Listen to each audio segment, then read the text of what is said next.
So on Vedic heritage, and as I said, I wish I could speak in Hindi, but perhaps Patty won't understand. So, because it's a little bit of a paradox. on Sanskrit Day, we are speaking in English, but it's okay. The most important point I feel is that we should not take Sanskrit in isolation with the rest of Indian culture. So, no language exists in isolation. So, it's not enough to speak about Sanskrit, but not to live the spirit of that civilization which gave birth to this language. So, Sanskriti and Sanskrit, they go together. And one of the points with regard to Sanskriti, since we have talked about it, is that we have in Indian tradition something called as muhurta. So it's my way of understanding discipline of time is that for everything there is a muhurta. And this muhurta can be understood in two ways. One is the alignment of planetary motions and the cycle of time, which is the most auspicious moment for a particular event. But another way is that it's a time which we have fixed with the Lord. It's an appointment with the Lord. That's why when Kishore Bhai asked me that people will take a little time, should we start? My spontaneous response is, Mother is present, so we should start. So, a nation rises great only by some kind of a collective discipline, and which my own observation is about, in general, having traveled far and wide in India and abroad, that this is something which is lacking, and it's a day when we should take a resolve that whenever, wherever, in any program, anything we have to go, we should, because when we don't respect time, time doesn't respect us. Often I use this, like Sri Aurobindo said, why India fell? Because we abandoned Shakti, so Shakti abandoned us. So it applies to everything. If we don't respect people, we don't get respect from people. It's like the law which operates. So muhurt is important. In Sanskrit, everything has a muhurt. It's something very fascinating. Actually, if we go deeper into muhurt, it means that for everything there is a time. We think about space. So we normally say we have to do this event and we organize it at a particular space. But there is also time. Now this goes with the secret truth of yoga.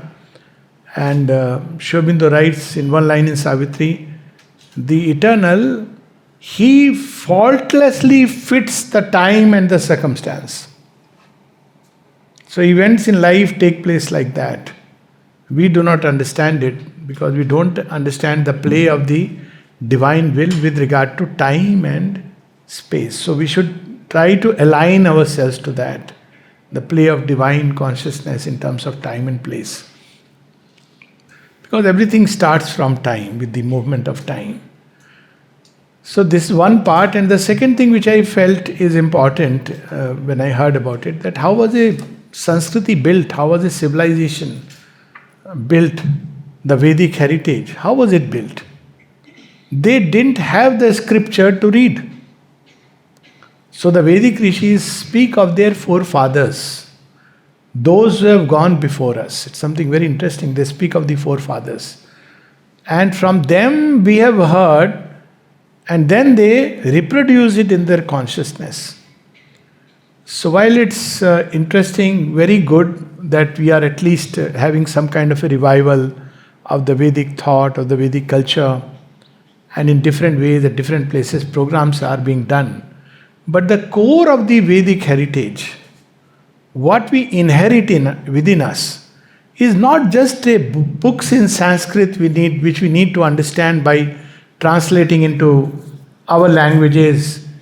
That's one part of it. But most important is that we need to enter into the spirit of the Vedic rishis. And what was the spirit is very beautifully embodied in this mantra of Brihadaranyaka, Asado ma sadgamya, tamso ma jyotirgamya, mrityur ma amritam gamya. So this means at three levels the meaning comes. One, which is the spontaneous meaning which emerges, is life is a perpetual movement and progress towards light, towards immortality, towards freedom from ignorance, towards vastness, towards truth. It's a constant movement. Because when we say asado ma sadgamya, it doesn't mean that here below 50% is fail and above 50% is pass. It's a progressive unfolding. So it gives a great meaning to life. It gives like this idea that now I have a degree, I have a job, therefore my work is over, now I have to earn money, is one of the silliest ideals that we preach. Life is constantly moving towards greater and greater light, greater and greater truth. And that spirit we must always embody within ourselves. Never to be satisfied, if I may say so, of course in the right way, with whatever be the achievement, whatever be the victories, but to move towards greater horizons. And that is something very beautiful about the Vedas. So Veda is not one book by one author. And I take great pride about it. Veda is not written in one period of time that one day people decided and they wrote all the hymns for others to read. And this marks Indian civilization as a distinct culture where there is this spirit of constant progression. It's not even that every rishi is saying the same thing. Fundamental truth is same. But they are approaching it from different angles. They are touching different dimensions and aspects of it. So what does it mean? Truth is ever revealing itself in new ways. So the Veda is not a book which is written and finished. But Veda is a book, and that we see in the very story of Atharvaveda, how it came into existence. So Veda is something which is the secret knowledge embedded in creation. And this knowledge has not only revealed itself to the forefathers and the Vedic seers, it is going to continue to reveal itself in new ways. And that's what we see in Sanatana Dharma, that always it has revealed itself in new ways. That's how so many schools came out, and of course the fundamental truths remain. That's how they become Vedic. Because this fundamental truth that there is but one reality, the wise call by different names, the struggle in the human heart and in the cosmos between the gods and the titans, the soul of man progressing constantly by offering sacrifice, these are fundamental truths, they remain. But the revelations themselves are going to build revelation upon revelation. Vedic rishis speak about it, that they climb one hill after another. There is the Navagavahas and there are the Dasagavahas, and there is an ascension of thought. This is something so amazing. I find it very remarkable. So we are not a closed and shut book which has to be now worshipped and maybe read and translated. Because divine unfolding is infinite. Where can we say that this is the end? And that's why when Sri Aurobindo gave what he gave, a new vision, new understanding based on the Vedas, people asked him, where is it written in the Vedas about the supramental creation? But it is implicit, right there. There is a glimpse that the rishis had. Would they be satisfied with the glimpse? No. They are going to come back and continue till one day the doors are opened. The prayer of Yagnavalk, Hiranmayena Patrena Satyasyapi Hitam Mukham Tattvam Pushanna Pavrano Satya Dharmaya Drishtai. It cannot stop with the prayer. It has to open. The doors have to open. The golden light has to pour upon earth. So this idea, which is implicit in the Vedas, that there is continual progress. This is the first thought that comes to me when I read Asado Ma Sadgamya. It is not like here it was falsehood, tomorrow there is truth. 49% is fail, 50% is pass. No. That's the beauty. Sri Aurobindo, when even after great experiences and realizations, he writes to Barinda and he says, I want the truth where there is no possibility of error. That's why the overmind creation has to be dissolved. No possibility. Perfect perfection. This is something so amazing. And it gives life a meaning, a purpose, and youthfulness. Because what is old age? When you think you have read everything, you know everything, that's old age. And when you feel there is so much more to be known, so much wonder, then that is youthfulness. So this is the first meaning that comes to me. the aspiration of the Vedic seers. I'm just saying not on the basis of Sanskrit or traditional understanding, but how it has revealed itself to me. Because Vedas are about that, revelations. So these are my revelations, which I am sharing. The second meaning, of course, the journey is a forward march, the swastik, moving in a clockwise direction. The clock of time moves forward. So asadoma sadgamya tamasoma jyotirgamya mrityorma amritam gamya. So it fills my heart with hope. Because that is the way wheel of time is going. It's not a meaningless accident, a vanity of vanities. This movement of time, even when the pralayas come, is moving forward. Because it's a spiral movement. So this is another idea which comes because, and I take this example even about one's own life, when one feels one has lost everything and one has to rebuild. So has one gone backward? No, there is no backward movement. This is one of the things which Swami Vivekananda spoke in his Chicago address. And how I look at it is that if in an ocean, you see the waves rise and fall. When they fall and before they rise again, have they gone behind? They are still moving forward.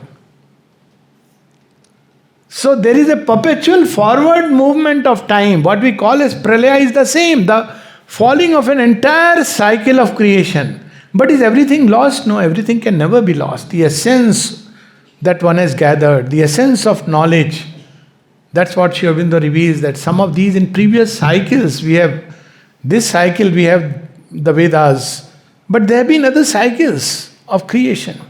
Something of that has passed on. There is a very beautiful poem of Sri Aurobindo where Pralaya has taken place, Ice Age has set in, and the poem is called The Rishi, and I would request at some point probably, you could at least share a copy of it with everyone.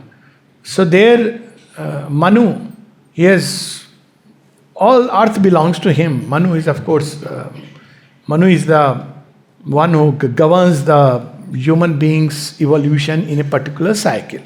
So there are 14 cycles, there are 14 Manus. This one is Shraddha Manu. So he governs.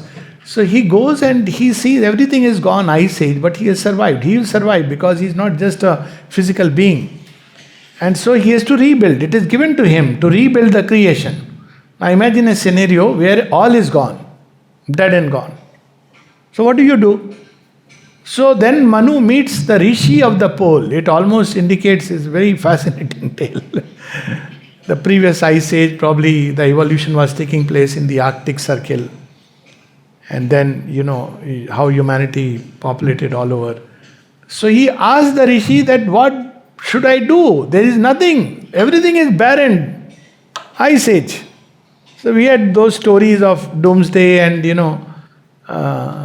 2020 has gone. People, first it was 2000 where people escape into another planet. There is devastation. But this is a different story. Everything is gone. Doesn't matter. Manu wants how to build.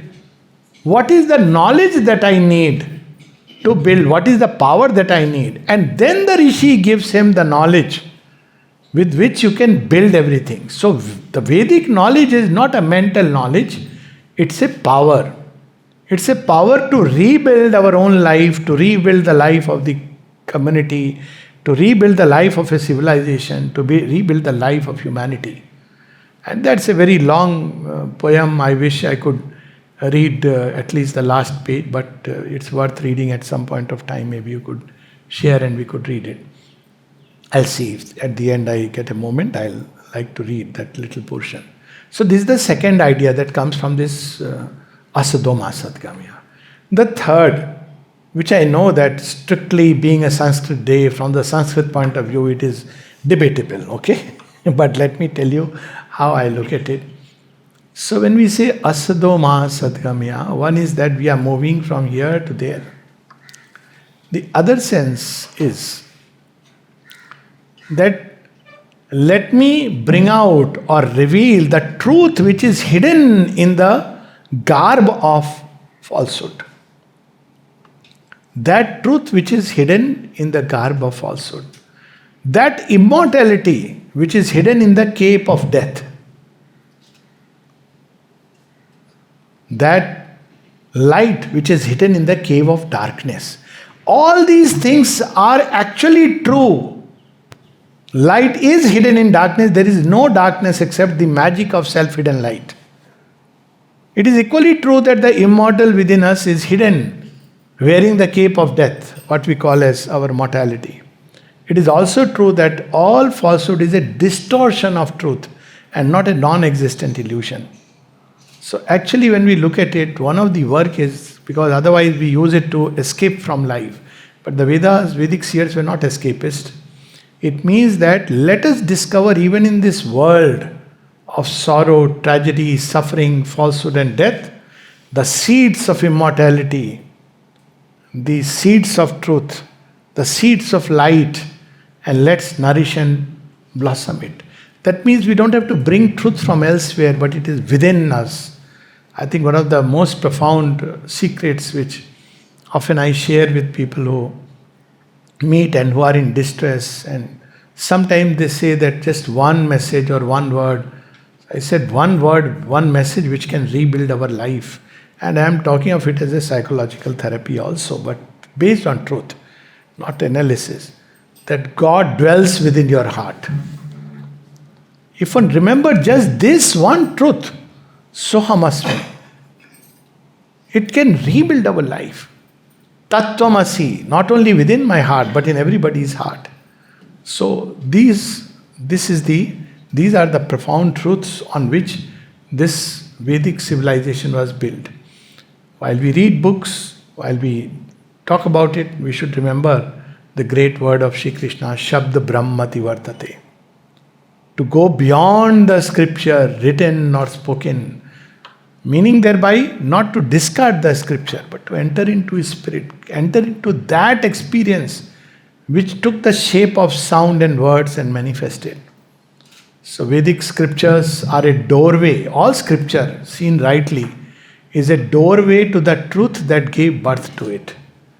And so if we want to once again reclaim the Vedic heritage, we have to remember what Sri Aurobindo said, recover the Aryan way of life, Aryan culture, not only in thought, but in life. To live that, how would, and that is the life of dharma, dharma which has nothing to do or very little to do with the ritualistic religion, but dharma which prompts us to action in the way that is consistent with Satyam Ritam Brahatam of the Vedic rishis. So these are just few words which I think I have to share. Thank you so much. I don't know what I was